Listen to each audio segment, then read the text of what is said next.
Before we start the video, it's time for the KOG Boy roll call. This is for all the people who are supporting me as a KOG member of the month, and I appreciate ya. So big shout out to Ryan McDonough and my boy Kato Senpai. You guys are awesome, just saying.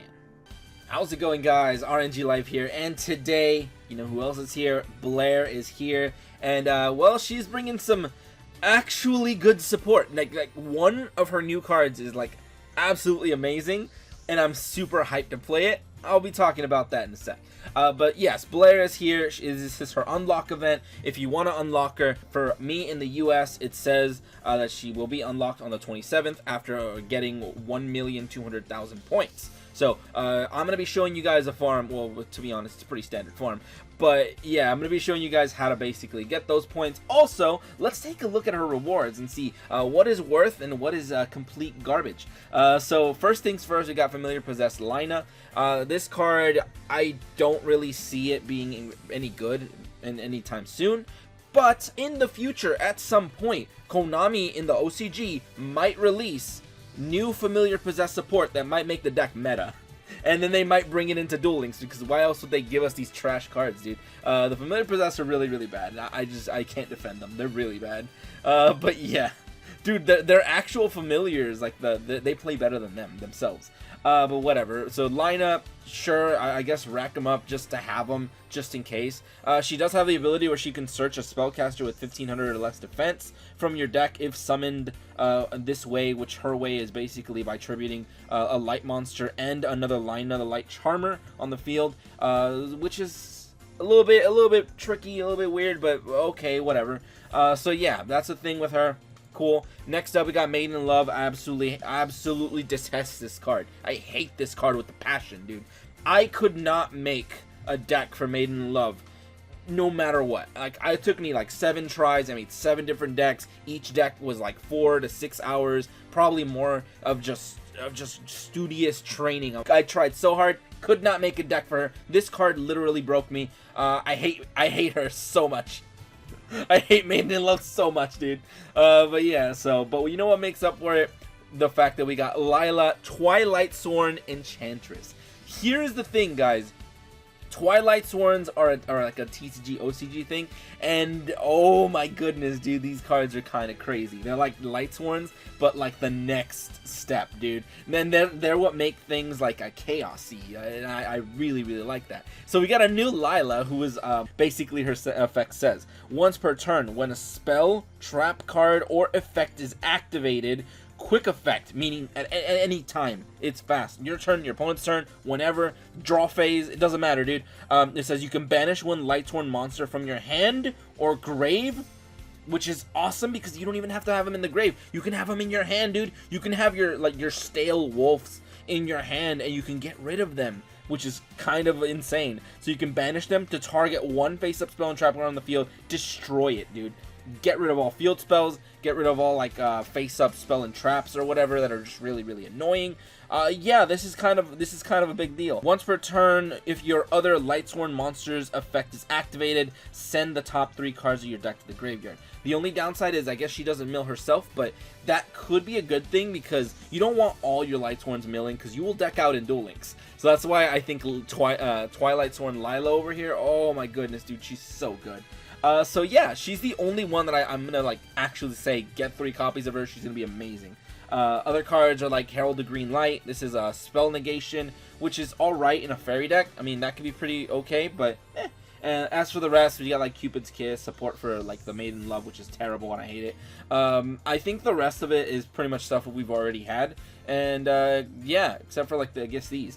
Whatever, that's pretty much that. Let's go ahead and take a look at the deck I'm going to be using. Oh hey, it's another YuGiOh deck. Alright, I really tried on this one, guys. I actually really tried to use something else, because I don't want to just default go to YuGiOh every single time, but in this situation, honestly, YuGiOh is the best choice. It really is. YuGiOh hard shuts down her deck. She literally passes turn without playing a single card, sometimes because that's how it is.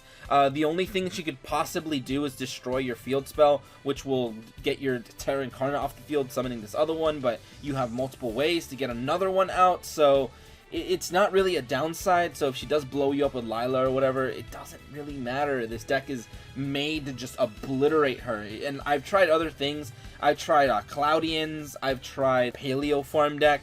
Paleo Farm, more or less, they did it. I could do it with Paleo Farm, but I don't know, dude. It's still tricky because she can still attack you. She can mess you up. With YuBell, there's no doubt you're going to win. So that's why I'm running YuBell.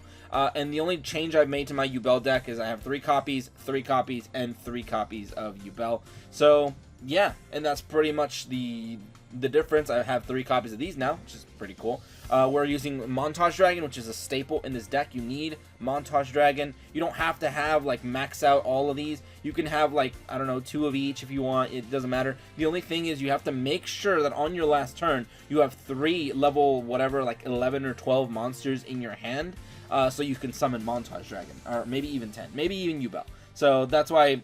that's kind of the whole thing. You're just trying to summon Montage Dragon, use this card, She and Spy, give it to your opponent, crash into it with a Ultimate Nightmare, and GG, you win.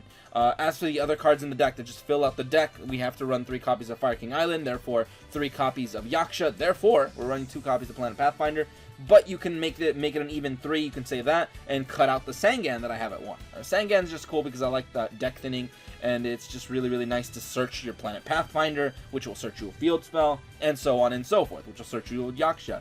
So yeah, as you can see, you can do all the searching and whatever, but you pretty much get the idea of how the deck works. Without further ado, let's go ahead and just jump right in. Let's take this girl on. Alright, and here she is, Blair Flannigan versus YuBell, which, ironically, both of these characters have like a thing for Jaden, which is interesting. But apparently Jaden picked YuBell, so rip Blair, dude. Also, apparently she's like 8 years old, which that's kind of funny, but whatever. So let's go ahead and see what our starting hand is looking like. I have the Planet Pathfinder, which is basically the field spell, which is awesome. If I really, really wanted to, I could also set Yaksha, but that's a little bit more risky because if she does something weird and, like, I don't know, like, she will most likely attack it, but if she found a way to pop it, it would be kind of annoying.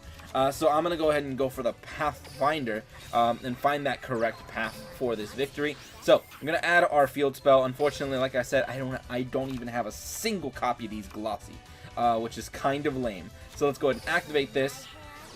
And we're going to be using this to pretty much shut down our YuBell right now. So destroy YuBell. Bam, that's happening. We're searching one of these guys, and yeah, it's a free monster. So now that we get our monster out, we're basically gonna chill and say, hey, look, I got my Terra Incarnate. I'm ready to just basically lock you out, because that's pretty much what's gonna happen. If anything, maybe she'll summon Lila and destroy my Fire King Island. But yeah, see, just like I said. But she didn't even do it this time, dude. She did not destroy Fire King Island because she knows another monster's coming out, I guess. That's why she doesn't do it. So, yeah, at this point, we can literally just keep passing. I'm going to be using my skill to put my other YuBell back in the deck so I can add another one. So I can just blow up another one and thin the deck out even harder. So, let's go ahead and do that.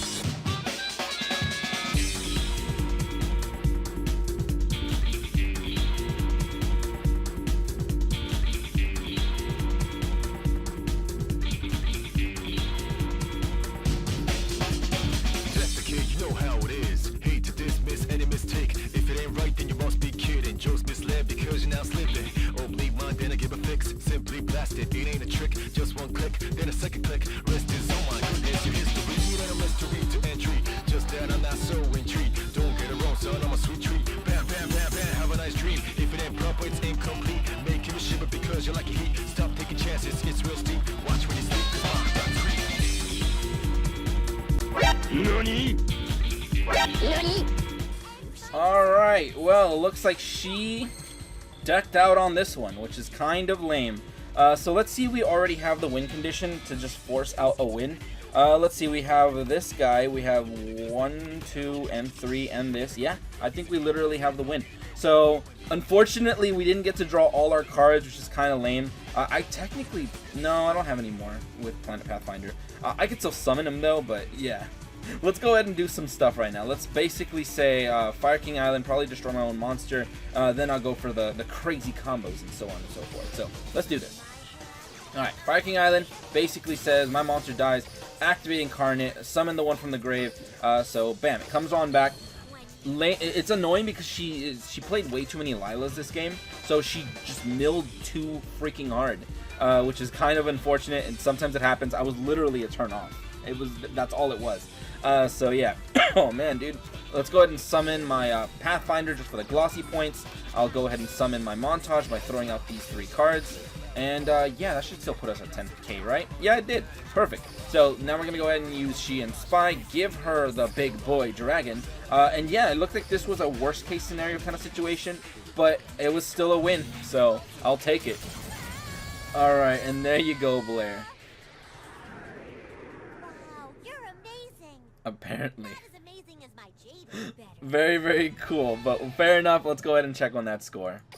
Alright, so we got 8,800 thanks to the campaign bonus. So in other situations, I would have gotten 7,800 because of those 2 cards in my deck. Because she just decked out too fast, dude. Sometimes you get unlucky and you gotta push the farm to a win. This is why a lot of farm decks will not work on her, because they're really, really slow. For example, Cloudians, they're not gonna work. Any kind of Wing Dragon or Raw deck probably not gonna work because it's too stalled out. And if you let her have monsters on the field, it's going to be really annoying. The only way you could possibly use another farm deck is if you're running all these like floodgates to like put her monsters face down, or at least the ones that are going to mill, so she doesn't mill all her cards at once, which even then doesn't matter because she can tribute into other monsters and then they become dangerous, like Gragonith and what's her name, dude, Celestia. She can summon her and then pop your stuff, so it becomes a little bit questionable. In this situation, I think YuBell is probably one of the few farms that is actually just really, really guaranteed to win. And even then, sometimes you can get unlucky and she can mill herself out. She is playing Lightsworns after all. But whatever, that's pretty much it for today, guys. I hope you guys enjoyed that farm and the insight on my opinion on the new cards and so on and so forth. But whatever, let me know what you guys think of the new support. Or do you guys have an idea for the new Twilight Sworn Lila? Let me know in the comments below. But whatever, that's pretty much that. And if you guys enjoyed, go and leave a like, share, and subscribe for more dueling shenanigans. But anyway, thank you guys for watching today. Have a great day, and see you guys.